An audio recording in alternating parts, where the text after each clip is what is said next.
TV के माध्यम से कथा सुन रहे हैं और जितने लोग आस्था चैनल, फेसबुक, यूट्यूब के माध्यम से कथा सुन रहे हैं, अपने जीवन में एक बात उतार कर रखना रामचरितमानस की। रामचरितमानस में राम जी ने रावण की ओर देखा, लंका की ओर देखा और लंका की ओर देखकर राम जी ने हनुमान जी को समझौता करने के लिए भेजा। जाओ हनुमान, जरा समझौता करना है रावण से। इतने में जामवंत, अंगद और जितने बानर थे वो बोलते हैं, प्रभु काय को समझौते की बात करते हो, मिटा देते हैं उस रावण को। देरी नहीं लगेगी, चुटकी भर में उस रावण को मिटा देंगे।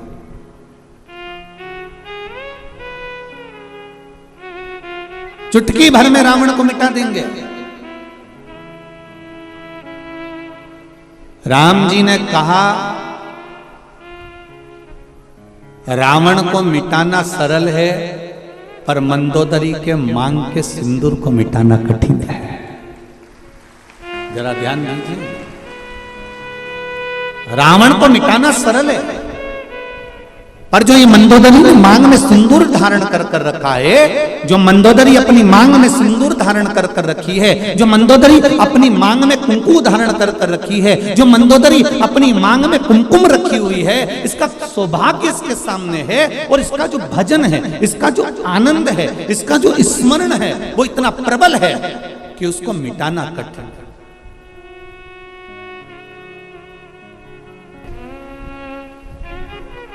हम कहना चाहेंगे, संपूर्ण विश्व के सनातनियों को एक बात बताना चाहेंगे कि पति जब घर से बाहर निकलता है, पति जब अपना घर छोड़कर किसी मार्ग की ओर आगे बढ़ता है, तो उसके साथ में धर्म पत्नी भले साथ नहीं रहती हो, पर मांग में जो सिंदूर रहता है ना, उसकी चमक पति के साथ हर पल रहती है। ये निश्चितता। विचार करना, उस जलंधर को मारने के लिए देवताओं के पसीने छूट गए थे। क्यों? क्योंकि वृंदा के माथे का जो कुमकुम था, वृंदा के माथे का जो सिंदूर था, वो बड़ा प्रबल था, इसलिए जलंधर को मारना कठिन पड़ रहा था।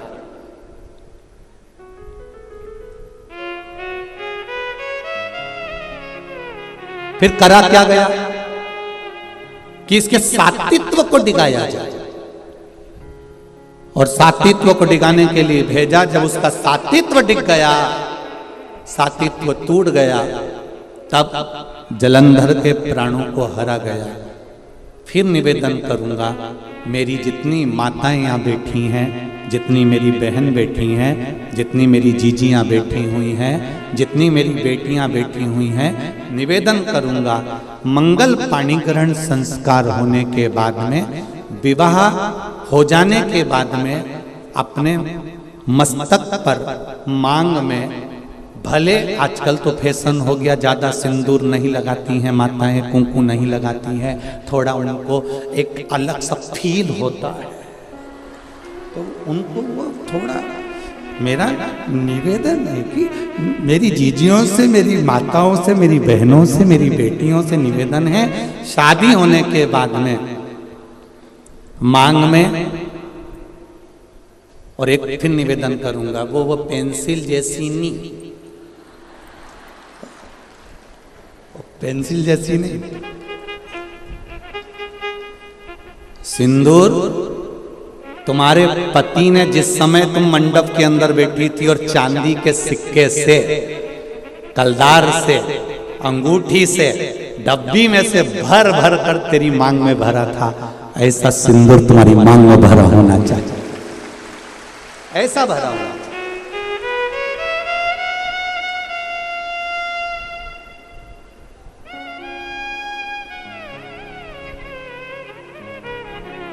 आपके माथे के सिंदूर आपके मस्तक की कुंकू पर, जो कुंकू आपने लगाया है, जो मस्तक पर सिंदूर लगाया है, वो बड़ा, हम सिंदूर और कुंकू का इसलिए बोल रहे हैं, टीकी का इसलिए बोल रहे हैं क्योंकि टीकी तो आज के जमाने में तुम ढूंढते रह जाओगे।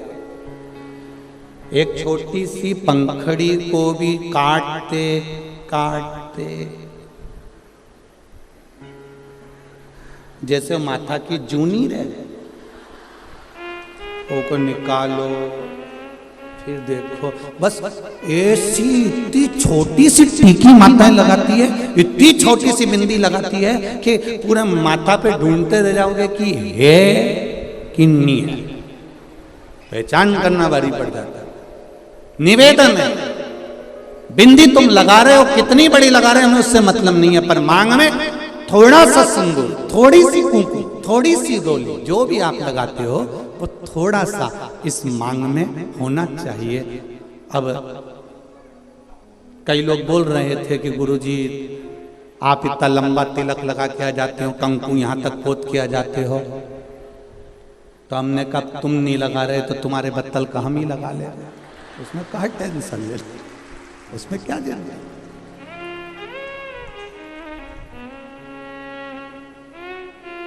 एक कथा याद आ जाती है, उस कथा में एक बार हम कथा करने के लिए काला पीपल गए, तो वहाँ कथा करने गए, तो वहाँ पर एक माता बूढ़ी बूढ़ी सी, बहुत 70-80 साल की, और कथा में आगे बैठ गई, और कथा हुई।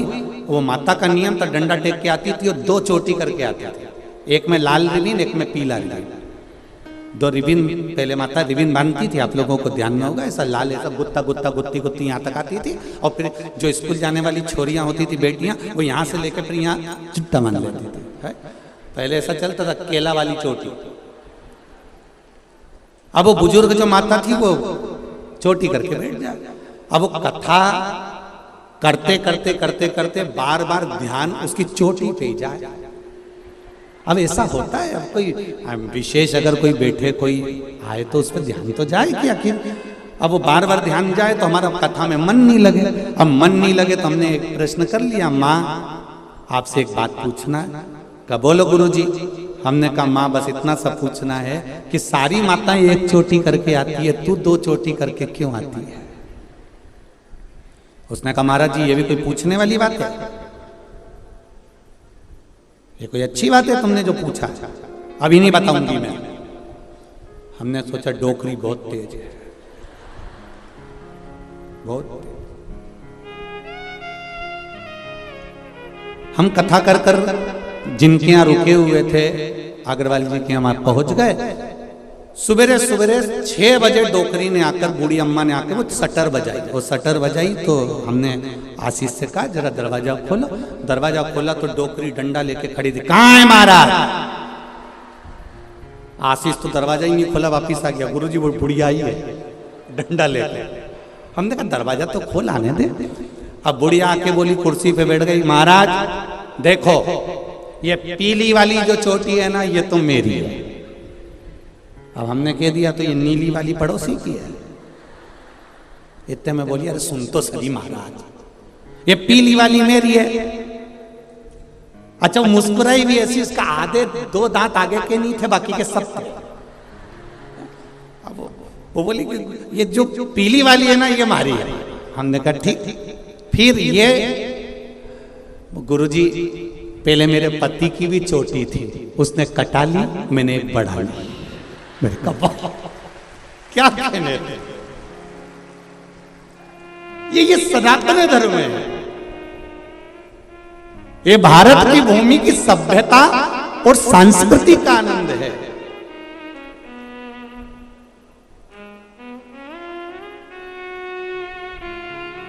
ये सुख ही दूसरा है।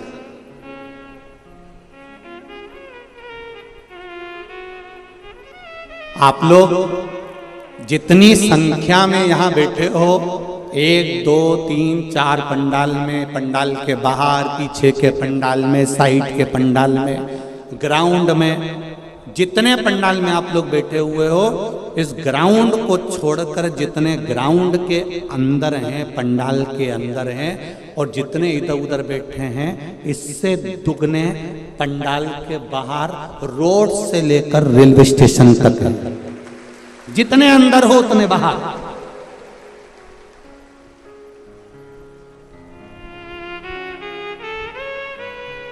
और केवल अविरल भक्ति, केवल आपकी भक्ति और भक्ति के सिवा कुछ नहीं।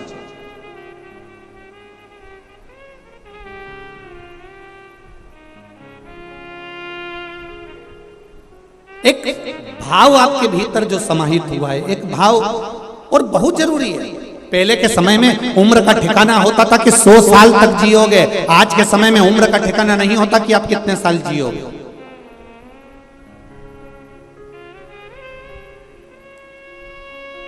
आय बढ़ाने का साधन प्रत्येक मनुष्य ढूंढ रहा है। आप भी जितने लोग बैठे हो ना, हमारी आय बढ़ना चाहिए, हमारी कमाई बढ़ना चाहिए, हमारा व्यापार बढ़ना चाहिए, हमारा पैसा बढ़ना चाहिए। आय बढ़ने का साधन प्रत्येक मनुष्य ढूंढता है, पर मनुष्य ये नहीं ढूंढ पाता कि आय के साथ में मेरी उम्र कैसे बढ़े। आय बढ़ाते बढ़ाते बढ़ाते बढ़ाते मनुष्य की उम्र घटती चली जा रही है। घर में पैसा तो बढ़ रहा है, पर 65, 70, 75, 80 में आउट हो जा रहा है, समाप्त। दुनिया के लोग आपको आय बढ़ाने का साधन बताएंगे, विदेश के लोग आपको आय बढ़ाने का साधन बताएंगे, सारे संसार के लोग आपको आय बढ़ाने का साधन बताएंगे कि पैसा कैसे कमाना चाहिए, पैसे कैसे प्राप्त करना चाहिए, धन कैसे प्राप्त करना चाहिए। संपूर्ण विश्व के लोग आपको आय बढ़ाने का साधन बताएंगे, पर शिव महापुराण की पोथी, शंकर भगवान की यह कथा, शिव महापुराण आय बढ़ाने के साथ साथ आपको बताती है कि आपकी उम्र कैसे बढ़े। और वो उम्र बढ़ाने के लिए केवल आपको 3 जगह पर जाना है।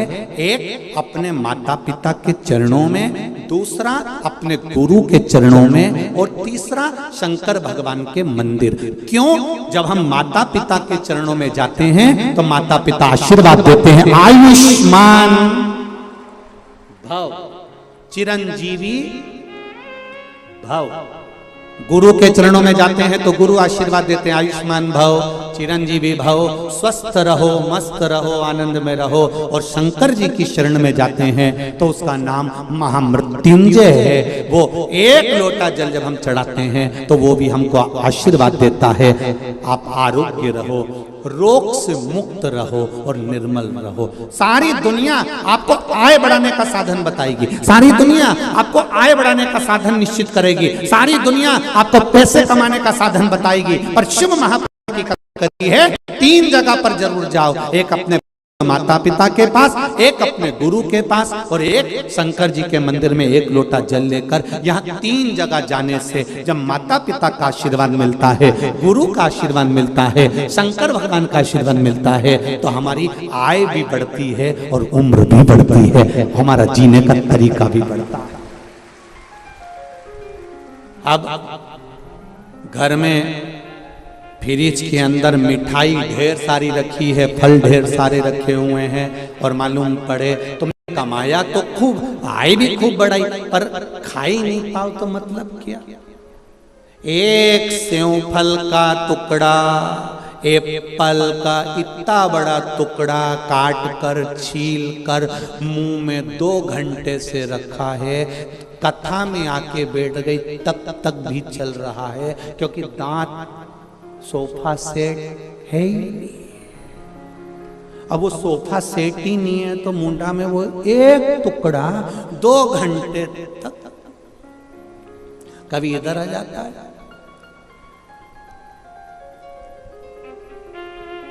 इतने में छोटे से बच्चे ने आके पूछ लिया, दादी, ओ दादी। दादी बोली क्या है, क्या खा रही है? दादी बोले सेव फल खा रही। पूरा खा गई? नहीं, ये रखा, ले तू खा ले। तूने कितना खाया दादी? इतना सा खाया। कितनी बजे खाया था? सुबह 9 बजे। अभी कितनी बज रही? 12। 2 घंटे से अंदर ही नहीं गया, चबाई ही नहीं लिया।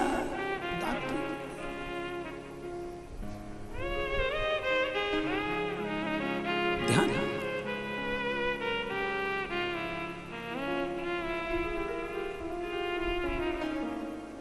अच्छा, बहुत ध्यान देने वाली बात है। कोई कोई चीज ऐसी होती है जिसका स्मरण आपको होना चाहिए।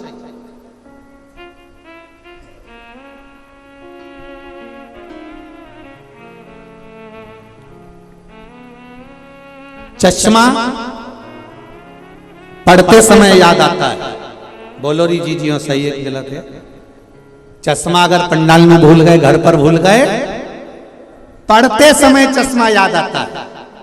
बत्ती सी जम के बोलो जरा। खाते समय याद आती है, मैंने फ्रिज में रखी थी, हमारा दांत ना जाने कहाँ चले गया, बहू को आवाज लगाई, देख तुम्हारी बत्ती सी कहाँ रखी है? मम्मी तुमने कटोरी में रखी थी फ्रिज में, उसमें तो है ही नहीं। मालूम पड़े कथा में आई थी, बैग में दरी की दरी रखी, बैग कोई चुरा के लगा। बत्ती सी। चश्मा पढ़ते समय याद आता है, बत्ती सी खाते समय याद आती है, और शिव नाम मरते समय याद आता है कि शिव में है। शंकर का अनुमोदन है क्या? शिव तत्व है क्या? शंकर का गुणगान क्या है? शिव महापुराण का रस तत्व क्या है? ये मृत्यु की सैया पर पड़े रहोगे, प्राण छूट रहे होंगे, मृत्यु के घाट पर जा रहे होगे, तब याद आएगा कि श्री शिवाय नमस्तुभ्यम में है क्या, एक लोटे जल में है क्या, एक बेलपत्री में क्या है, ये मृत्यु की सैया पर याद आएगा। चश्मा पढ़ते समय याद आता है, बत्ती सी खाते समय याद आती है, शिव नाम मरते समय याद आता है कि शंकर के उस नाम में तत्व क्या छुपा है, क्या है। उम्र घटती चली जा रही है, पैसा बढ़ रहा है, मकान बढ़ रहा है, जायदाद बढ़ रही है, सब कुछ बढ़ रहा है, पर उम्र घट रही है। पहले मरने की उम्र कितनी थी? बोलो तो रे, 100 साल। और वो भी 100 तुम्हारी पूरी नहीं थी, वो तो मांग तूंग के लेकर आए थे। पहले मनुष्य की उम्र, गधा की उम्र, कुत्ता की उम्र, उल्लू की उम्र सबकी बराबर थी, 40-40 साल। पहले मनुष्य जीता था, 40-40 साल की उम्र थी, 40 वर्ष तक जीना था। गधे की उम्र 40, कुत्ता की उम्र 40, उल्लू की उम्र 40, मनुष्य की उम्र 40। एक बार मनुष्य ने भगवान से जाकर कहा, प्रभु मेरी उम्र 40 वर्ष की कर दी, इतनी छोटी सी उम्र में मैं कमाऊंगा, कमा कर इकट्ठा करूंगा, जब तक तो मर जाऊंगा, मेरी उम्र बढ़ा दीजिए। भगवान ने कहा जब समय होगा तब बढ़ाएंगे, चिंता मत करो। थोड़े समय के बाद में गधा आ गया। गधा ने भगवान विष्णु से कहा, प्रभु तुमने मेरी उम्र 40 साल कर दी, इतनी लंबी उम्र में क्या करूंगा प्रभु, मेरी उम्र कम कर दो। 40 साल तक लोगों का बोझा ढोऊंगा, लोगों का वजन ढोऊंगा, मेरी उम्र कम कर दो। भगवान विष्णु ने कहा कितनी उम्र कर दूं तेरी? बिल्कुल आधी कर दो। भगवान ने गधे को 20 साल का बना दिया। मनुष्य फिर आ गया, उसने कहा प्रभु मेरी उम्र बढ़ा दो। भगवान ने कहा गधे के 20 साल बचे हैं, दे दूं क्या? कि चलेगा, दे दो प्रभु। मनुष्य 40 से गधे के 20 साल लेकर कितना हो गया? जम के बोलो जरा, 60। थोड़ी देर बाद कुत्ता आ गया।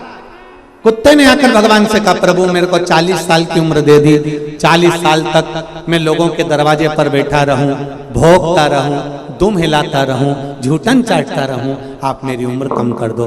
भगवान ने कहा कितनी कम कर दूं? बिल्कुल आधी कर दो। कुत्ता को 20 साल का बना दिया। थोड़ी देर बाद मनुष्य आ गया, प्रभु 60 में मेरा क्या होगा? भगवान ने कहा कुत्ता की बची है, चलेगी, ले जा। कितने का हो गया? 80। थोड़ी देर बाद उल्लू आ गया। उल्लू ने आकर कहा प्रभु 40 साल तक पेड़ों पर टंगा रहूं, रात रात भर जागता रहूं, मेरे बस का नहीं है प्रभु, मेरी उम्र कम कर दो।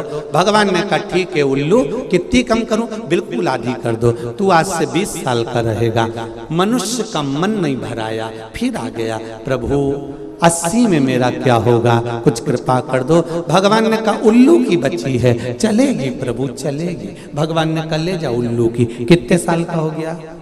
जम के बोलो 100। अब तुम खुद देखो, 40 वर्ष तक मनुष्य अपनी जिंदगी को सही जीता है, फुल एंजॉय के साथ, जो खाएगा पच जाएगा, कपड़े भी पहनेगा तो एकदम सुंदर नजर आएगा। 40 वर्ष तक फुल एंजॉयमेंट का जीवन जीता है, क्योंकि ये परमात्मा की दी हुई उम्र है। और 40 के बाद में 60 तक किसकी लगी है? बोलो बोलो जरा जम के, गधे की। इसलिए पूरे परिवार का बोझा ढोता है, बच्चों को पढ़ाना है, बड़ा करना है, शादी करना है, बहन बेटी का मायरा भरना है। 60 साल तक ये केवल बोझा ढोता है गधे की तरह। 60 के बाद जो उम्र लगी, 60 से 80 की उम्र कुत्ता की लग गई। घर के बच्चों ने कुर्सी डाल के हॉल में बिठा दिया, दरवाजे के पास, वहीं पे चाय आ जाती है, वहीं पर खाना आ जाता है, वहीं हॉल में सब कुछ आ जाता है। तुम्हें कमरे में आने की जरूरत नहीं है। बुढ़े लोगों को बाहर बिठा दिया जाता है। 80 की उम्र आएगी तो बाहर बिठा देंगे। कोई भी आया सबसे पहले वहीं से चिल्लाएंगे, वो आवाज लगाएंगे, बहू, वहीं से लगा। किसकी लगी है? अरे बोलो जम के जरा, कुत्ता की। अब 80 के बाद उल्लू की। डॉक्टर साहब को भी दिखाओगे, डॉक्टर साहब मुझे रात को नींद नहीं आती है।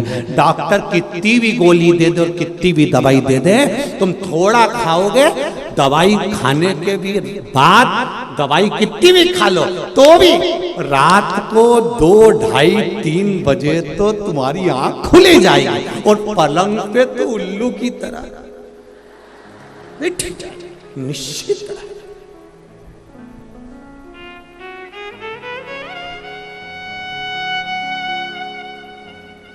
80 से 100 वर्ष तक नींद को बुलाने का प्रयास भी करोगे तो नींद नहीं आने वाली, क्योंकि उल्लू की लगी। इसलिए शिव महापुराण की कथा कहती है 40 तक की जिंदगी अपनी है। उस जीवन को इतना खुश होकर जियो कि बाकी की जिंदगी खुश होकर जी सको। इतना खुश होकर, फुल आनंद के साथ।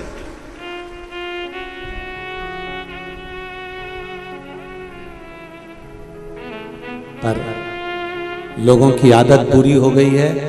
40 साल तक की जिंदगी को लोग रो रो कर जीते हैं।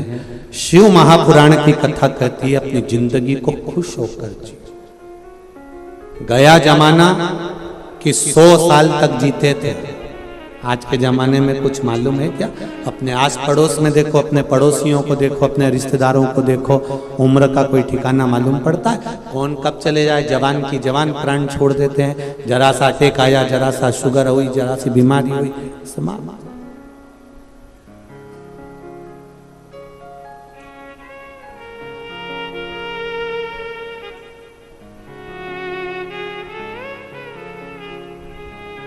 किसी ने पूछा, गुरुजी पहले तो लोग 100 साल तक जीते थे, भगवान ने ऐसा क्यों कर दिया कि अब 100 साल तक तो कोई जा ही नहीं पाता, उससे पहले ही मर जाते हैं?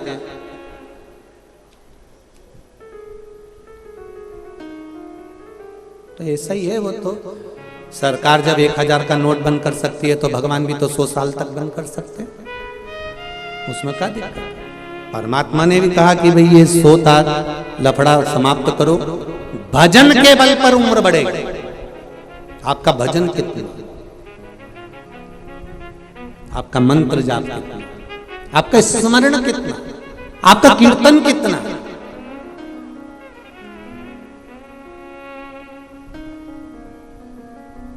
कहे ना राम नाम लीनो तूने भरी जवानी में, तू डूब के मर जा रे चुल्लू भर। अच्छा, एक टेंशन वाली बात तो है कि ये इतना बड़ा मनुष्य चुल्लू भर पानी में डूब के कैसे मरता होगा रे? ये भी तो सोचने वाली बात है कि इतना बड़ा मनुष्य, इसको तो कुआं चाहिए, नदी चाहिए, बावड़ी चाहिए, तालाब चाहिए, और ये तो चुल्लू भर पानी में महाराज बोल रहा है कि तू डूब के मर जा रे।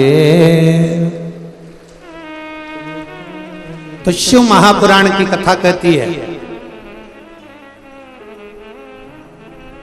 जो ये मानव का शरीर प्राप्त करने के बाद भी भगवान का भजन नहीं करता, जो ये मानव का शरीर प्राप्त करने के बाद भी भगवत गुणगान नहीं करता, जो ये मानव का शरीर प्राप्त करने के बाद भी अपने माता पिता की सेवा नहीं करता, जो ये मानव का शरीर प्राप्त करने के बाद भी कभी शंकर भगवान की कथा को नहीं सुनता, ये मानव का शरीर प्राप्त करने के बाद भी जो परमार्थ का काम नहीं करता, किसी दीन दुखी, कोई गरीब आदि की सहायता नहीं करता, शिव महापुराण की कथा कहती है, फिर वो मनुष्य नहीं रहता, वो एक कीड़े की तरह रहता है, और कीड़ा चुल्लू भर पानी में डूब के मर सकता है। इसलिए कहा कि तू डूब के मर जा रे चुल्लू।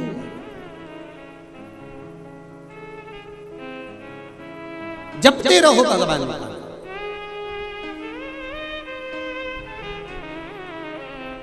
भगवान की अविरल भक्ति जपते रहो, करते रहो, आप पुकारते रहो उस परमात्मा को, वो सुनेगा, ये निश्चित है। ऐसा नहीं कि नहीं सुनेगा, एक बार नहीं सुनेगा, दूसरी बार सुनेगा। प्रैक्टिकल करके देखो,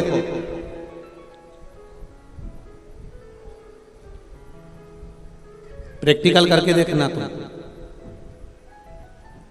कहीं पर भी फोन पर, मोबाइल पर या मंदिर के अंदर श्री शिवाय नमस्तुभ्यम तुम जम के चिल्ला कर देखना, जितने लोग वहां खड़े होंगे पहचान जाएंगे ये सियोर वाला महाराज की चेली है। प्रैक्टिकल करके देखना तुम बस केवल इतना बोल देना, श्री शिवाय नमस्तुभ्यम, उतने में पहचान जाएंगे। अब जरा विचार करो, तुम्हारे श्री शिवाय नमस्तुभ्यम बोलने से लोग ये जान जाते हैं कि ये सियोर वाले महाराज की कथा सुनी है, तो श्री शिवाय नमस्तुभ्यम बोल लेने से वो भी तो पहचान जाएगा कि ये अपनी वाली है। उठा लो इसको, दुख मत देना, इसको कष्ट मत देना, इसको रोग मत देना, इसको बीमारी मत देना, इसको शरणागति देना है, शरणागति। दुख काटो ओ भोला, सब दुख काटो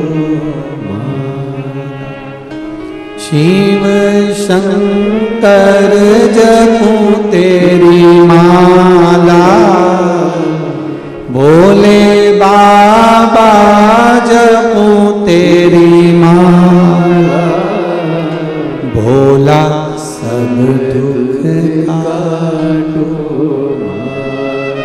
ओ भोला सब दुख काटो।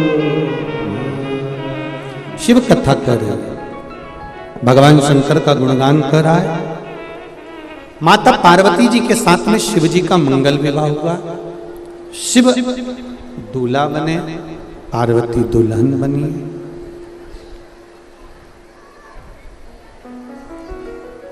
और दोनों का मंगल विवाह होने के बाद में जब ग्रस्त जीवन की जो शुरुआत, एक बात थोड़ा सा अपने जीवन में उतारिए।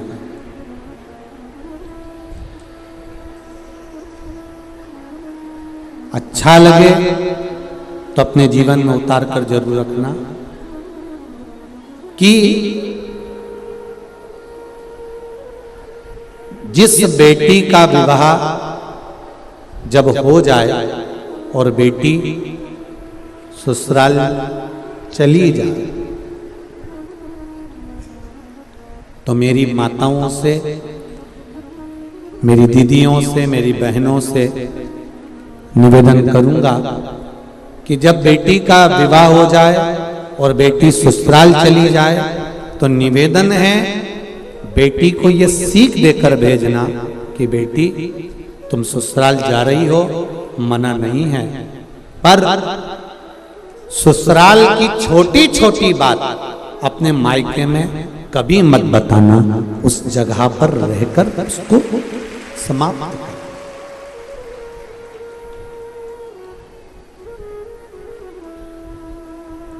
उस जगह पर रहकर उस ससुराल का जो कोई बात है तो उसको ससुराल में समाप्त करा जाए।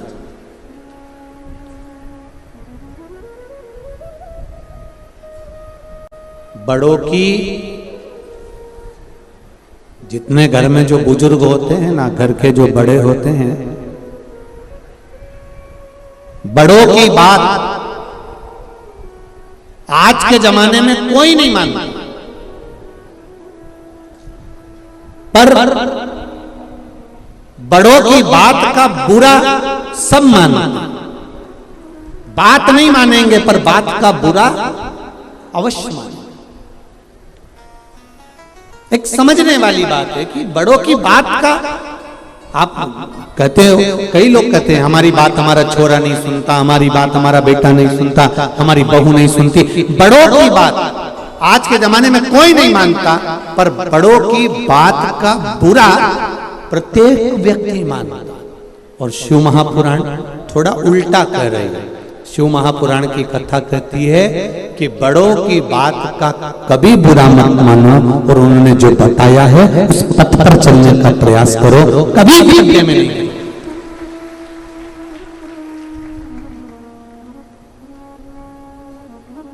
बड़ों की बात अगर मानकर चलोगे तो जिंदगी में कभी नीचे नहीं गिरोगे। एक बड़ा सुंदर संवाद आता है, एक लड़के की शादी नहीं हो रही और लड़के की शादी नहीं हो रही, बड़े परेशान हो गए लड़के के मम्मी पापा, पिताजी, माताजी कि लड़के की शादी नहीं हो रही।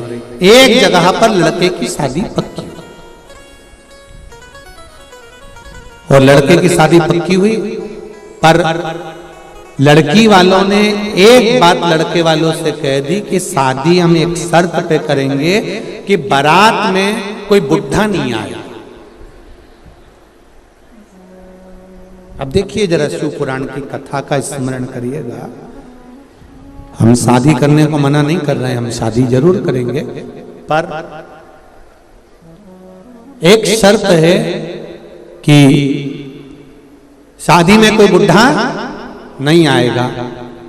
ठीक है साहब, हम बुजुर्गों को लेकर नहीं आएंगे, हम बड़े को लेकर नहीं आएंगे, हम लड़की, ठीक, लड़का तो कम से कम शादी हो जाए, लड़के की शादी तो हो जाए। बेचारा 32 साल का हो गया, 33 साल का हो गया और उसकी शादी नहीं हो रही है, तो कम से कम शादी तो हो जाएगी।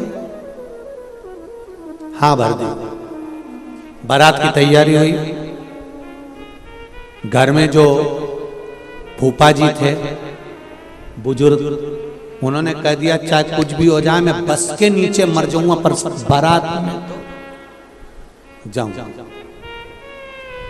सबने मना करा, साहब देखो फूफा जी तुम मत जाओ, और देखो ये अच्छी बात नहीं है, उन्होंने मना कर दिया था कि कोई बुढ़ा नहीं आएगा, आपको नहीं ले जाएंगे। नहीं, मैं तो जाऊंगा, चाहे कुछ भी हो जाए, मेरे को तो जाना। एक काम करो, अगर ऐसे नहीं ले जा सकते तो मिठाई के डब्बे में मुझे बंद करके ले जाओ। अब बुढ़े व्यक्ति को फूफा जी को ने खोखे में, परंतु ले तो जा रहे हैं, पर एक बात याद रखना, हम तुम्हें निकालेंगे नहीं, अंदर ही पड़े रहो। हाँ हम बस के अंदर पड़े रहेंगे, कोई बात नहीं, पर जाऊंगा। अब वो मिठाई का बड़ा डब्बा लिया, उसमें इनको भर दिया, 2 छेद कर दिए उसमें जिससे श्वास चली जाए, और इनको बारात में ले गए। अब शादी की तैयारी हुई, लड़का घोड़ी पर तैयार हुआ, तैयार होकर लड़की के दरवाजे पर पहुंचा। बरमाला का समय आ गया। लड़की के पिताजी ने एक बात कही, लड़की बरमाला तब डालेगी, एक शर्त पर, लड़की बरमाला तब डालेगी जब हमारे गांव की नदी में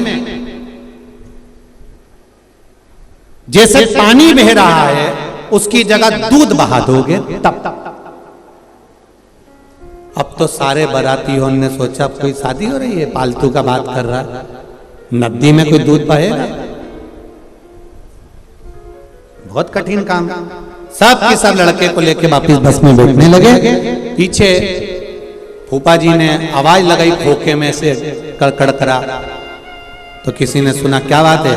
फूफा जी ने पूछा क्या हो गया। लड़की के पिताजी ने बोला है कि शादी एक शर्त पे होगी, गांव की नदी में दूध भरा जाए तो लड़की भी आएंगे, नहीं तो नहीं भी आएंगे।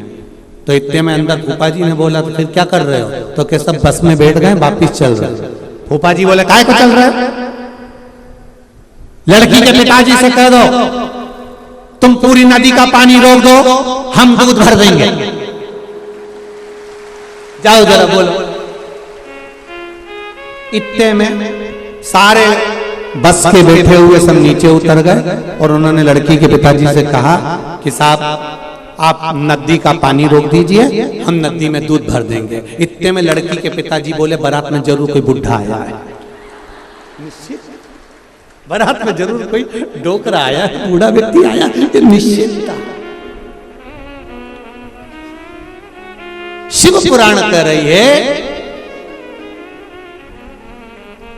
बड़ों की बात का कभी बुरा मत मानो, अगर बड़ों की बात को मानकर चलोगे तो ये निश्चित है कि तुम अपनी मंजिल तक पहुंच जाओगे, आपको मंजिल मिल जाएगी।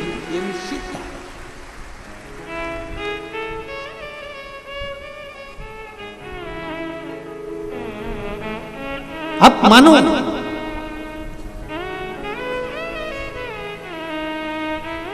कई लोग कहते हैं कि ये शिव महापुराण की कथा सुनकर क्या मिलता है। हमने कहा ये वेद व्यास जी ने लिखी है, वेद व्यास जी ने इसका वर्णन किया है, वेद व्यास जी ने लिखा है।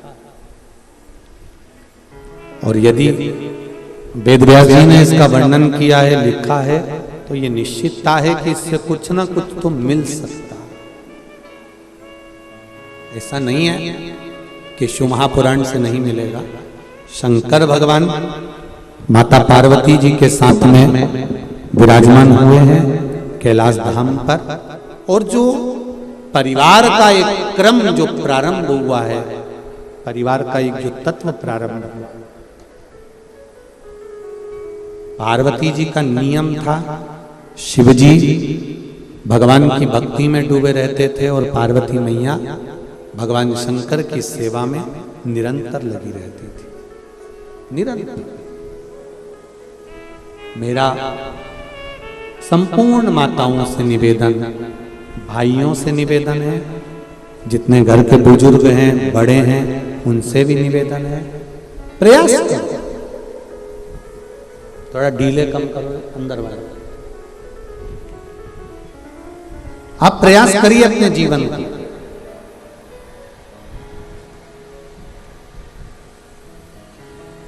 सार्थक बनाने के लिए। पीछे की आवाज खोल के रखो, पीछे की। एक पति और पत्नी का जो जीवन होता है,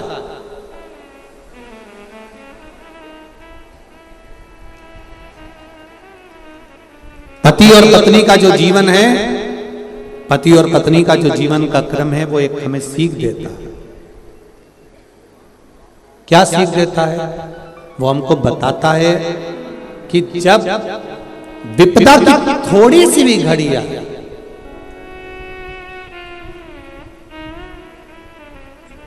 पीछे की एलईडियां चालू कर दीजिए, एलईडियां से बंद पड़ी रही।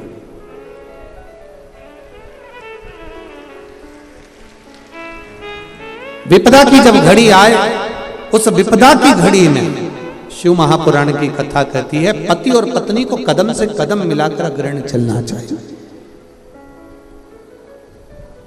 विपदा की जब घड़ी है,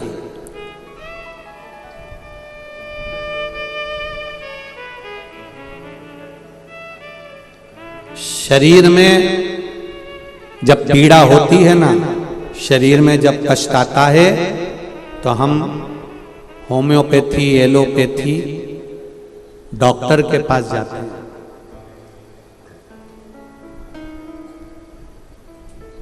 शरीर में जब कष्ट हुआ, शरीर में जब पीड़ा हुई, शरीर में जब दुख हुआ, शरीर में जब पीड़ा हुई, तो हम होम्योपैथी, एलोपैथी, डॉक्टर के पास जाते हैं और उनसे थोड़ी सी दवाई लेकर अपने शरीर की पीड़ा को मिटाते हैं। उसी तरह शरीर में पीड़ा होती है तब हम डॉक्टर ढूंढते हैं। और शिव पुराण कहती है जब मन में पीड़ा हो तो शिव महापुराण की कथा को ढूंढो। मन की पीड़ा, अपने भीतर की जो पीड़ा है, अपने अंदर की जो पीड़ा है,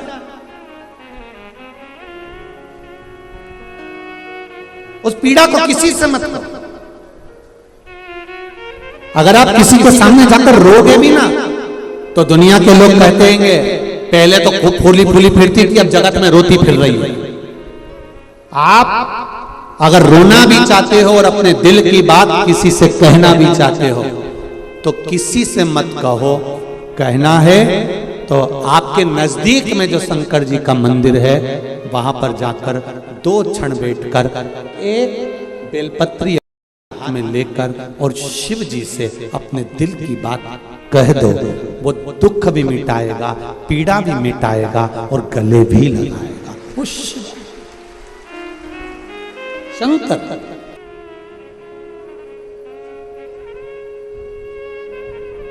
समय आया,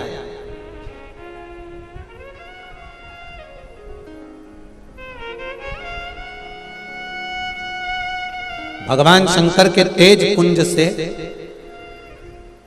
गंगा जी के जल से 6 पुत्रों का जन्म हुआ जो कृतिकाओं को दिया गया। कृतिकाओं ने उस पुत्र को पाल पोस कर बड़ा करा तो उसका नाम षडानंद कार्तिकेय रखा गया। कार्तिकेय जी का जन्म का एक कारण और था तारकासुर का संहार, तारकासुर को मारना।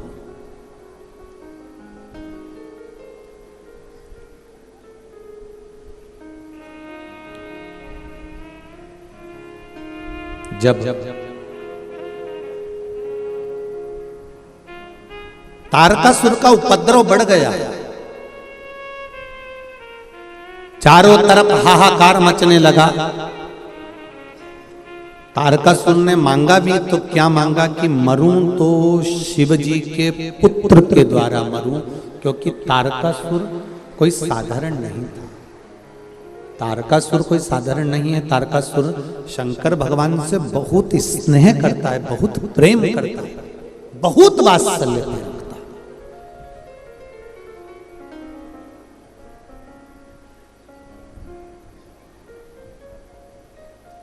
तारकासुर ने मांगा कि अगर मरूं तो शिव जी के पुत्र के द्वारा मरूं, और शिव जी की कृपा हुई। तारकासुर को मारने के लिए कार्तिकेय का जन्म हुआ। कार्तिकेय बाबा को माता पार्वती जी ने कह दिया ये तारकासुर है पर इसका संहार तो करना, पर इसके हृदय में चोट ना लगे। इसके हृदय में शिव बैठे हो, भगवान शंकर इसके हृदय में बैठे हुए हैं। शिव महापुराण की कथा कहती है जो शंकर का भजन करता है, जो शिव का स्मरण करता है, शिव नाम के जाप में दिन रात डूबा रहता है, शंकर की भक्ति में जो डूबा रहता है, शिव पुराण कहती है उसका दिल कभी मत दुखाओ वरना जिंदगी नरक जैसी हो जाती है। नरक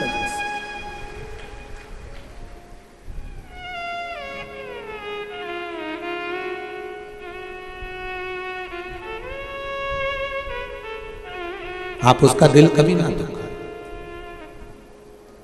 हम कल भी कहे, परसों भी कहे, आज फिर कह रहे हैं, शंकर जी के मंदिर जाने वाली चाहे बेटी हो, चाहे बेटा हो, चाहे बुजुर्ग माताएं हों, चाहे भाई लोग हों, हम माताओं से भी कहेंगे अपने घर के पुरुषों को एक नियम बनाना। दिन भर तुम्हारा पति नौकरी करता है, सर्विस करता है, काम करता है, बिजनेस करता है, कमाकर लाता है, अपनी पत्नी और अपने बच्चों के लिए लाता है। अगर कमाकर लाया है तो अपनी पत्नी और बच्चों के लिए लाया।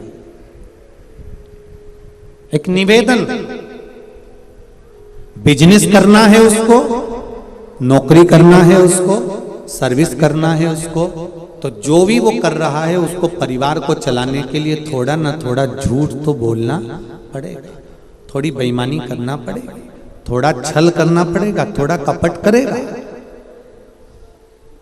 पर बेईमानी कर कर, छल कर कर, कपट कर कर, झूठ बोलकर वो अपने परिवार का भरण पोषण करता है। कमाकर अगर लाकर देता है तो वो अपनी पत्नी के हाथ में देता। इसलिए धर्म पत्नी का एक नियम होना चाहिए, वो जाने कि झूठ इसने बोला है, कपट इसने करा है, बेईमानी इसने करी है, कमाकर लाकर मुझे दिया है। अगर नरक का भोग भी भोगेगा ना तो इसको भोगना पड़ेगा। उस नरक के भोग से मैं कैसे उसको बचा सकती हूँ?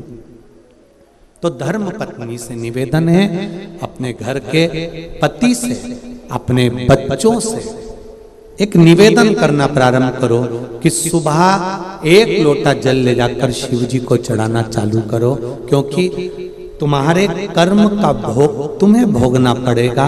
अगर एक लोटा जल चढ़ा दोगे तो ये तुम्हारी लेखन में जो लिखा है वो समाप्त हो जाएगा। ये निश्चित है, ये निश्चित था।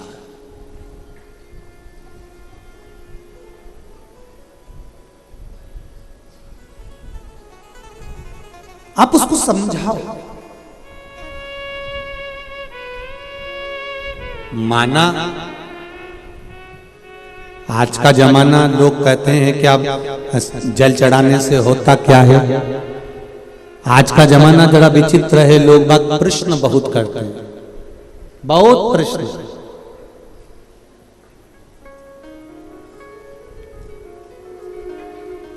इतने प्रश्न हैं लोगों के पास में, उन प्रश्नों को हल करना कठिन पड़ता है। पर इतना जरूर कहो कि तुम कहते हो कि जल चढ़ाने से क्या होता है, या जल समर्पित करने से क्या होता है, या शिव महापुराण की कथा सुनने से क्या होता है, तो उनको समझाओ। जैसे भोजन हमने किया और भोजन शरीर के अंदर गया, जाने के बाद हमको नहीं मालूम कि ये शरीर में क्या करेगा, पर इतना जरूर है कि भोजन जब अंदर जाएगा तो शरीर में बल मिलेगा, और बल मिलेगा तो आप मेहनत कर सकेंगे और दुनिया के आगे मेहनत कर कर आगे बढ़ सकेंगे। उसी तरह शिव महापुराण की कथा या एक लोटा जल हम शिव जी को चढ़ा रहे हैं, उसका बल हमको अंतिम समय तक जरूर प्राप्त रहता है, ये निश्चितता। किसी के मरने के बाद कई लोग कहते हैं उनके दादाजी मर गए तो उन्होंने इतने ब्राह्मणों को भोजन कराया, उनके काका जी मर गए तो उन्होंने ब्राह्मणों को रसगुल्ला खिलाया, गुलाब जामुन, पूड़ी, भजिया, पकोड़ा ये खिलाए। किसी के मरने के बाद आप क्या खिला रहे हो उससे मतलब मत रखो। शिव महापुराण की कथा कहती है मरने से पहले कितने लोगों को आपने भोजन कराया, बात वहां रखी जाती है, मरने के बाद की नहीं। आपके हमारे संसार के किसी व्यक्ति के मरने के बाद दुनिया के लोग कितना भोजन कराते हैं वो महत्व नहीं रखता। आप जीते जी इन श्वासों के द्वारा, अपने शरीर के द्वारा, आप जीते जी अपने द्वारा कितने लोगों को भोजन करा रहे हैं, मूल वो है। आपने किसका साथ दिया, मूल वो है।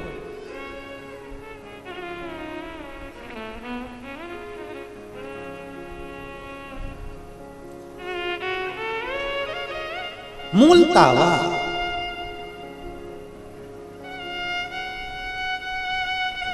ये जितने लोग कथा सुन रहे हैं, जितने इस पंडाल में बैठे हुए हैं, ये ग्राउंड में दही हांडी ग्राउंड के अंतर्गत गुड़ियारी के इस ग्राउंड में आप लोग जितने लोग बैठे हुए हैं, जितने लोग बाहर बैठे हुए हैं रोडों पर, जितने लोग छतों पर बैठे हुए हैं, जितने लोग होटलों पर बैठे हैं, जितने लोग गाड़ियों पर बैठे हुए हैं, 2 व्हीलर 4 व्हीलर पर चढ़ चढ़ कर बैठे हुए हैं, टैंकरों पर बैठे हुए हैं, जितने लोग यहाँ वहां बैठकर कथा सुन रहे हैं, आप दिल लगाकर अगर कथा को श्रवण कर रहे हैं, चित्त लगाकर कथा श्रवण कर रहे हैं, भक्ति के साथ कथा को श्रवण कर रहे हैं, आप अपना समय निकालकर अगर शिव को दे रहे हो तो ये निश्चितता है कि तुम्हारी दुख की घड़ी में शिव भी तुम्हारे सामने खड़ा मिलेगा। ये निश्चितता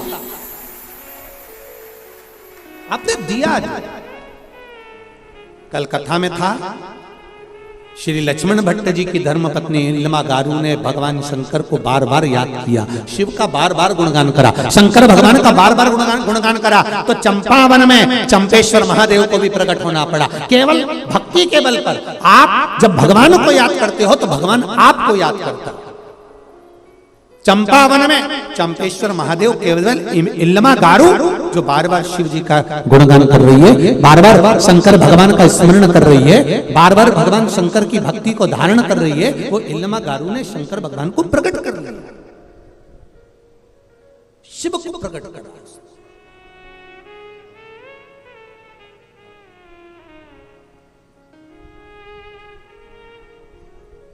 अब करो उसको याद, आप करो उसका स्मरण, हर पल, हर घड़ी, हर क्षण आप उसको जपो। तो कई लोग मिलेंगे आपको जो आपसे कहेंगे कि मंदिर मत जाओ, राम जी को मत मानो, कृष्ण भगवान को मत मानो, गणेश जी को मत मानो, देवी को मत मानो। फिर एक दिन यही आकर कहेंगे तुम अपने बाप को भी मत मानो, यही कहेंगे जो आज कह रहे हैं तुम्हारे सामने आकर, बार बार तुमको सौगंध दिलवाते हैं, राम को नहीं मानना, देवी को मत मानना, गणेश को मत मानना, शिव को मत मानना। और बचे कुछ थे तो एक महाराज ऐसे हैं जो अपनी किताब छपा कर बढ़वाए जा रहा है और उन्होंने कह दिया मैं खुद भगवान हूं, तुम किसी को मत पूछो। ऐसे लोग अगर तुमको किताब देने आए तो वही किताब उनके मुंह पे मार देना और कह देना भगवान एक ही है, वो देवादिदेव महादेव है, वो ब्रह्मा विष्णु महेश है, वो किताब उन्हीं के मुंह पे मार दो। ऐसी किताब अपने को घर में लेकर भी नहीं जाना जो तुम्हें धर्म से काट दे, सनातन धर्म से वंचित कर दे। जो आज कहते हैं कि गणेश जी को मत मानो, राम को मत मानो, कृष्ण को मत मानो, शिव को मत मानो, वो एक दिन तुम्हें गर्द में खड्डे में ले जाकर पटक देंगे और एक दिन कह देंगे तुम अपने बाप को भी मत मानो। तुम्हारे पिता ने तुमको पैदा ही नहीं करा, तुम्हारी माता ने तुमको जन्म ही नहीं दिया। बार बार सौगंध दिलाएंगे, किताब छपा छपा के तुमको इसी पंडाल के बाहर बांटते मिलेंगे, खूब प्रेम से देंगे, ले जाओ ये किताब, फ्री है, फ्री है। सोचो 50 रुपए की किताब छपी होगी और फ्री में क्यों बांट रहे हो? मतलब ये पैसा तुम्हारे पास में यहां से नहीं आ रहा है, केवल सनातन धर्म को बर्बाद करने के लिए विदेश से पैसा आ रहा है। समझो आज भी मौका है, ये तो बाद में रोगे। अपना फोटो छपवा कर भगवान है ही नहीं, हम ही भगवान है। जब इतने 50 रुपए की इतनी मोटी किताब, आज के जमाने में पत्रिका भी 50 रुपए की छपती है, तो पत्रिका भी सोचना पड़ती किस किस को देना, ये तो हल्का फुल्का काट दे देंगे रिसेप्शन का। पत्रिका किसको देना, 50 रुपए की छपी है तो सोचना पड़ेगा। वो 100 रुपए की, 150 रुपए की, 50 रुपए की इतनी मोटी किताब कोई फ्री में बंटवारिया है, अपना फोटो लगवा कर बंटवारिया है और कह रहा है कि मैं भगवान हूं और ये सोचकर बंटवा रहा है। तो सोचो ये 50 रुपए 100 रुपए किताब के कहां से आ रहे होंगे जो इतनी पब्लिक को किताब बांटी जाती है और तुम उसको लेकर घर चले जाते हो, उन्हीं के मुंह पर छोड़कर चले जाओ, पांव पड़ के तो तू ही ले जा तेरे घर में। नीचे ऐसी किताब जो हमें सनातन धर्म से वंचित कर दे, क्या करोगे ऐसी किताब?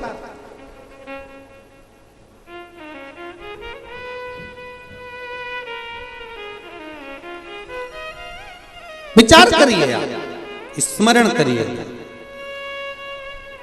भक्ति की ओर। आज बसंत कुमार जी अग्रवाल जी ने अगर यहां कथा रखी है, आगे लखनऊ में भी कानपुर में भी कथा है, फिर इंदौर में संजय जी शुक्ला जी की 24 तारीख से 30 तारीख तक कथा है। ये कथाएं जो हो रही हैं, ये कथाएं दिखाने के लिए या भीड़ बढ़ाने के लिए नहीं है। मत आओ आप कथा में। अभी आज की कथा में कह दिया, आप अपने अपने घर से सुनो। क्या करेंगे भीड़ बढ़ाकर? कथा का मूल सार तत्व यह है कि आप अगर कथा में आए हो तो विश्वास रखकर बैठना। जैसे ये पत्रों का ढेर लगा है और पत्र पीछे ढेर लगे पड़े हुए हैं, ये पत्र में आपका विश्वास है। एक बच्चे ने तो यहाँ तक लिखा है कि कल गाड़ी से जा रहे थे मेरे भैया, ये लिखा है। कोई पुलिस वाले का फोटो तक दिया किसी आर्मी के मैन का। जरा देखिए, बाबा मेरा नाम नीतू वर्मा है, मैं सिमगा जिला बालोदा बाजार की रहने वाली हूँ। मैं क्या बखान करूं? इस मंत्र का श्री शिवाय नमस्तुभ्यम का मैं क्या वर्णन करूं? शंभू की महिमा का क्या मैं बखान करूं? मेरे अंकल पुलिस की सर्विस करते हैं, जो कि बालोदा बाजार में जिले के थाना सिमगा से हाईवे पेट्रोलिंग करते हैं।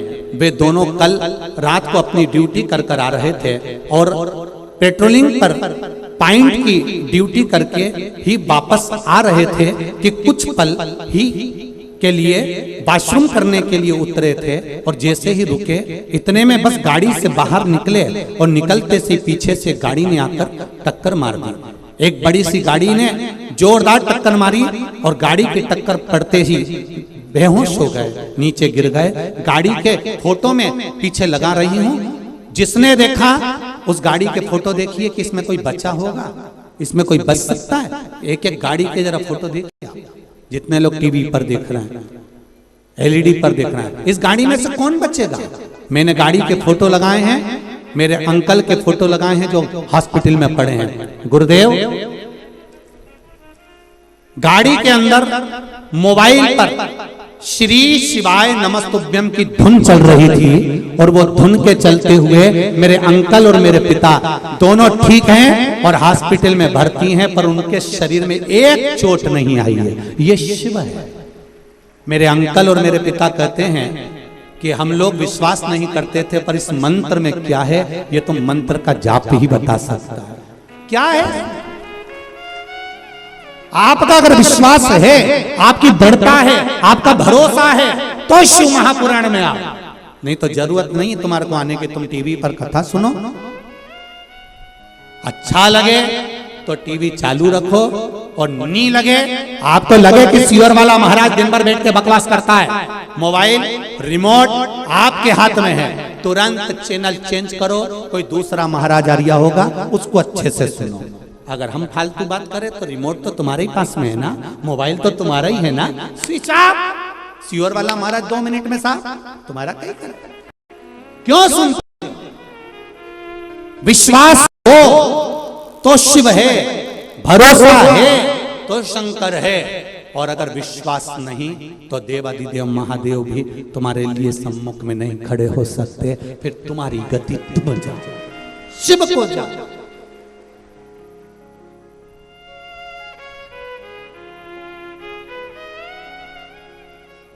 हम तो आपसे मिलते भी नहीं है। पूछो यहाँ बसंत कुमार जी कहीं बैठे हो तो मैं उनसे कहूंगा, उनके परिवार वाले भी बैठे हैं, एक बार पूछना उनकी माता जी हमसे आके मिली, उनके पिताजी हमसे आके मिले, उनकी बहनें आके मिली कि उनके भाई आके मिले। बसंत कुमार जी अग्रवाल जी से कभी पूछना, इनके परिवार का एक बच्चा, इनके घर में कितने बच्चे हैं वो भी नहीं मालूम कि कितने बच्चे। एक बार अगर कह दे कि इनके परिवार का कोई व्यक्ति हमसे आके मिला और हम इनसे मिले हो, हम मिलना भी पसंद नहीं करते। क्यों? कहीं हमारे भीतर ये अभिमान ना आ जाए कि आप हमको पूछने लगे हो। हमको सुनने के लिए तुम लोग नहीं आते हो। सियोर वाला महाराज कोई मायना नहीं रखता, हम तो शंकर के चरणों के दास हैं। आप शिव पुराण के लिए आए हो, शंकर के लिए आए हो, और शंकर के बने रहे। हमसे मतलब मत रखो कि हमसे कोई मतलब है, ना तो हम मिलते हैं ना जुलते, और ना कभी हम अपने पांव का स्पर्श करने देते हैं। आपको अगर प्रणाम करना है तो तुम्हारे घर में सास ससुर हैं, तुम्हारे घर में तुम्हारा पति है, अगर प्रणाम करना है तो आप उनको नमन करिए, उनको प्रणाम करिए। उनको प्रणाम करोगे तो उनको भी लगेगा कि हमको गौरव महसूस हुआ, मेरी पत्नी ने मुझे प्रणाम करा, मेरी बहू ने मुझे प्रणाम करा। हमको प्रणाम कर कर करोगे क्या? आप करो घर के बुजुर्गों को नमन।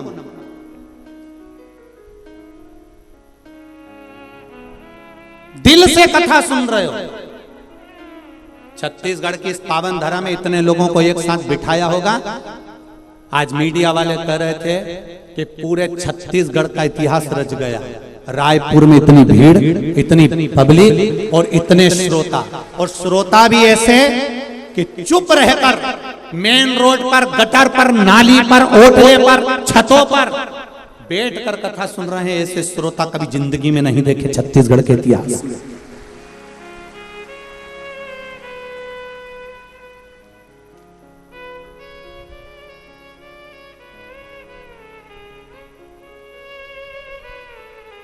और मैं धन्यवाद दूंगा यहाँ के आदरणीय मंत्री महोदय जी बैठे हुए हैं, साहू साहब, उनको भी धन्यवाद दूंगा। और यहाँ के कमिश्नर को, कलेक्टर को, एसपी, डीएसपी, क्या क्या कहूं मैं आपको, जितने टीआई लगे, जितने थानेदार लगे, सबको साधुवाद। आपकी एकाग्रता, आपकी सेवा, आपने दुनिया में करी होगी बहुत सेवा। आज सेवा का जो मौका मिला है इस कथा में मिला है, जनमानस को संभालने के लिए। ये श्रोता नहीं, शिव आया है रायपुर की धरा में। ये रायपुर की धरा पर शंकर आया है, शिव नहीं है। शिव आया है, मेरा शंकर, श्रोता नहीं आया है, शिव आया। उसका हृदय चित्त आनंद क्या मिलेगा। हम अभी धीकन गांव की कथा में कह रहे थे कि कथा के पंडाल से जब जाओ तो वहां की भूमि की रच को सिर पे लगाकर जाना, क्योंकि ये साधारण नहीं है।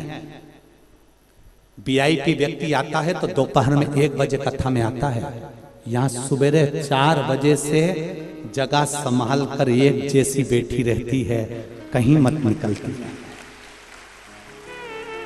वृंदावन की गोपियों ने जो तप करा, गंगा के घाट पर, नर्मदा के घाट पर जो लोग संत साधु बनकर तप करते हैं, एक बार शिव महापुराण की कथा में आकर देखो इन संतों को, इन माताओं को, इन भाई, इन बच्चों को।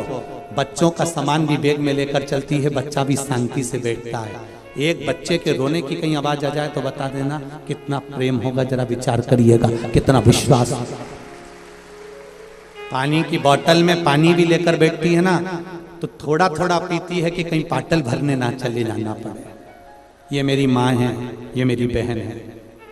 भाई जीन्स और टी शर्ट पहन कर, कुर्ता पजामा पहन कर, एक से बढ़कर एक कपड़े पहनकर, जो बड़ी बड़ी कंपनियों में सर्विस कर रहे हैं, नौकरी कर रहे हैं, जिनके घर में नौकर लगे हैं, वो आज रोड पे बैठ के कथा सुन रहे हैं। कोई छत्तीसगढ़ की भूमि का किसान क्या कम पड़ता है?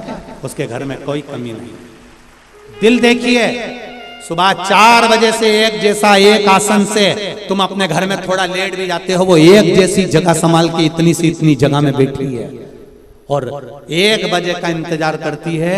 4 बजे कथा छूटती है, गई, भोजन करा, दूसरी को बिठा कर जाती है, रात को फिर आती है, कीर्तन 12-1 बजे तक भजन करती है, फिर वही लेट जाती है, फिर उठती है, फिर भजन में लग जाती है। साधु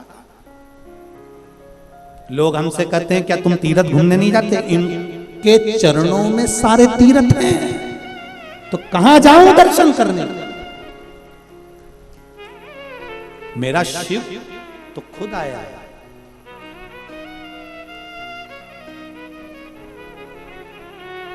स्वयं सारे तीर्थ धाम आपके चरणों में, हे महादेव। हमारा मन, हमारी बुद्धि, हमारी दृष्टि परमात्मा में होना चाहिए।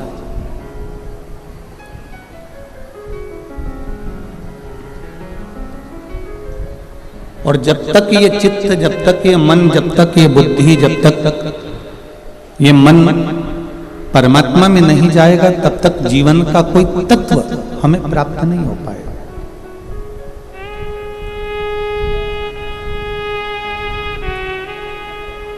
अपने जीवन की एक लक्ष्यता निश्चित होना चाहिए।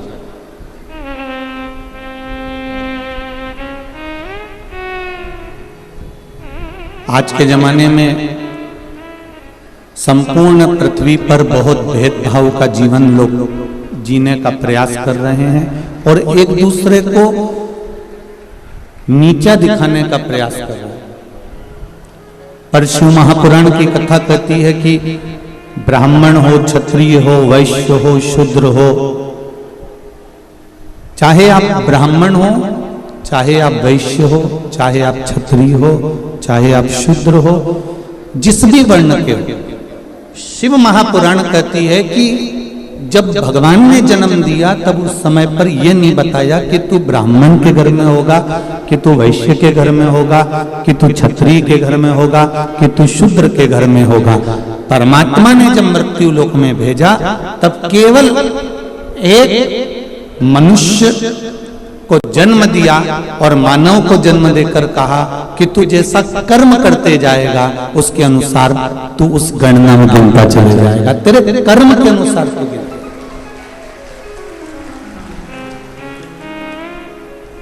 हम पहले भी कथा में कहे, आज फिर कहते हैं, मत बुरे कर्म कर बंदे, मत बुरे कर्म कर बंदे, वरना पछताएगा। भगवान की आंखों से तू बच नहीं पाएगा, तू बच नहीं पाएगा। अरे ओ अज्ञानी मत करना, तेरे कर्म का फल भी तू ही पाएगा, जैसा किया तूने तेरे आगे आएगा। मत बुरे कर्म कर बंदे, वरना पछताएगा। भगवान की आंखों से तू बच नहीं पाएगा, तू बच नहीं पाएगा। भेद हम कर रहे हैं। परमात्मा ने जन्म देते समय कोई भेद नहीं करा कि ये ब्राह्मण रहेगा, कि ये क्षत्रिय रहेगा, कि ये वैश्य रहेगा, कि ये शूद्र रहेगा। उस परमात्मा ने भेद नहीं करा।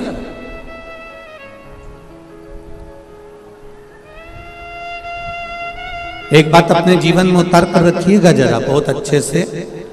मां के गर्भ से जितने बच्चे जन्म लेते हैं, चाहे 2 लें, चाहे 4 लें, चाहे 5 लें, मां बराबर का उनको दूध पिलाती है। बोलो सही है कि गलत है?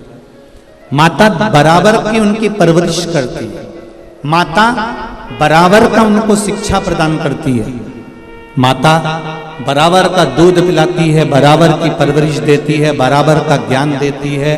पर कोई बेटा डॉक्टर बन जाता है, कोई कलेक्टर बन जाता है, कोई बहुत ऊंचे पद पर पहुंच जाता है, और कोई कोई बेटा एक छोटी सी दुकान खोलकर अपना यापन करता रहता है। माँ ने बराबर का दूध पिलाया, माँ ने बराबर की परवरिश करी, माँ ने बराबर की शिक्षा दी, माँ ने बराबर का पढ़ाया, माता ने बराबर के कपड़े पहनाए, बराबर का आभूषण दिया, माता ने सब कुछ बराबर का दिया। पर माता ने अपने बच्चों में भेद नहीं करा। ये आपका ज्ञान है कि आप डॉक्टर बन रहे हैं, कलेक्टर बन रहे हैं, मिनिस्टर बन रहे हैं, कमिश्नर बन रहे हैं, कि आप एक साधारण सी दुकान खोलकर बैठे हुए हैं। ये आपके विवेक पर आधारित है। उसी तरह मेरे भोलेनाथ ने जन्म देते समय, मृत्यु लोक में भेजते समय, माता के गर्भ से जब हमारा जन्म हुआ, उस समय पर भगवान ने कोई भेद नहीं करा कि ये ब्राह्मण रहेगा, कि ये क्षत्रिय रहेगा, कि ये वैश्य रहेगा, कि ये शूद्र रहेगा। भगवान ने तो केवल अपनी औलाद को, अपनी संतान को पृथ्वी पर भेजा, और भेजने का 2 कारण था। एक भगवान का भजन करना, और दूसरा अपने कर्म को भोगना। जैसा पूर्व कर्म कर आए हो उसके अनुसार, अगर तुमने पूर्व में भगवत स्मरण करा है, भरण पोषण करा है, गौ माता को 1 रोटी दी है, कहीं ना कहीं गाय को 1 रोटी प्रदान करी है, कहीं जलचर को, मछली जीव जंतु को थोड़ा सा दाना दे दिया, कहीं पशु पक्षी को थोड़ा सा दाना दे दिया। आपने जो पूर्व में सत्कर्म करा है, उस सत्कर्म का फल आज ये मिलता है कि हमको भी सामने के सामने परसी हुई थाली देने के लिए 4 नौकर खड़े रहते हैं। हमारे सामने भी कोई ना कोई भोजन ला कर दे देता है। तुमने जो पूर्व में करा उसका फल आज आपको। जो हमने पूर्व में करा उसका फल आज हमको भोगने को मिल रहा है।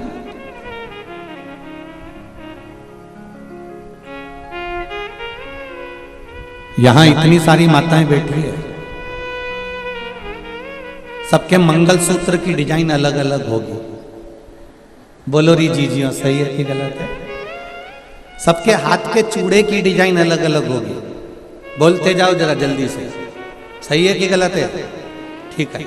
पाँव में जो बिछुड़ी पहनी हो उसकी डिजाइन अलग अलग होगी, पाँव में जो पायल पहनी हो उसकी डिजाइन अलग अलग होगी, सिर पे जो चूनर पहनी हो उसकी डिजाइन अलग अलग होगी। 16 श्रृंगार जो तुमने अपने तन पर, अपने शरीर पर, सुहाग की जितनी वस्तुएं धारण करी है, चाहे बिंदी लगाई हो, नथनी पहनी हो, कुंडल पहना हो, मंगलसूत्र पहना हो, सबकी डिजाइन अलग अलग होती है। केवल 16 श्रृंगार में से एक श्रृंगार ऐसा है जिसकी डिजाइन नहीं बदली है, वो है मांग का सिंदूर, कुमकुम एक जैसा होता है।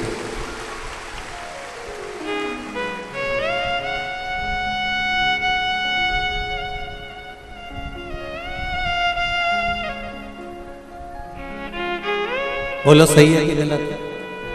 मांग का सिंदूर, मांग की कुंकू, मांग में लगने वाला कुमकुम, इसकी डिजाइन कितनी बदल गई लोगों की जिंदगी में। मंगलसूत्र की डिजाइन बदल गई, चूड़े की डिजाइन बदल गई, कुंडल की, नथनी की, बेंदा की, सब की डिजाइन बदली, टीकी की भी डिजाइन बदल गई, पर नहीं बदली तो मांग के सिंदूर कंकु की डिजाइन नहीं बदली, क्योंकि इस डिजाइन को तो परमात्मा ने छाप कर भेजा है, तो उसको बदलना भी मुश्किल है, वो नहीं बदल सकता।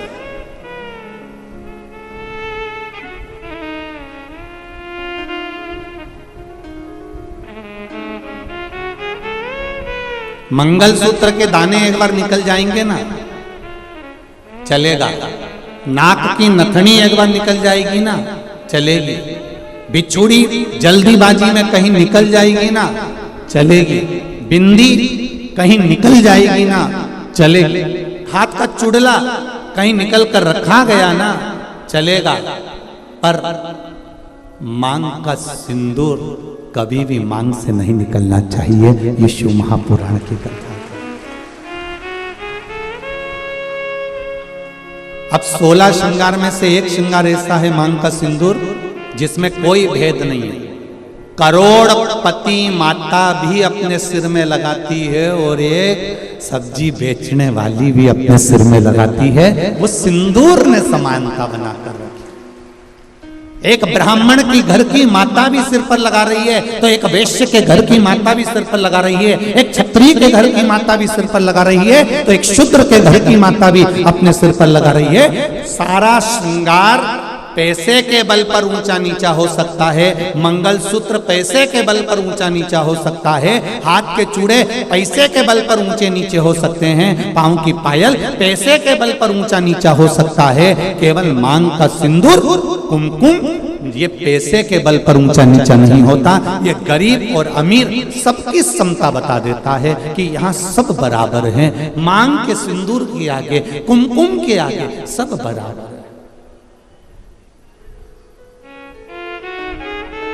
कितनी बड़ी बात रामचरितमानस में आती है। थोड़ा ध्यान लगाकर सुनना मेरे धान के कटोरे वालों सब। छत्तीसगढ़ वासी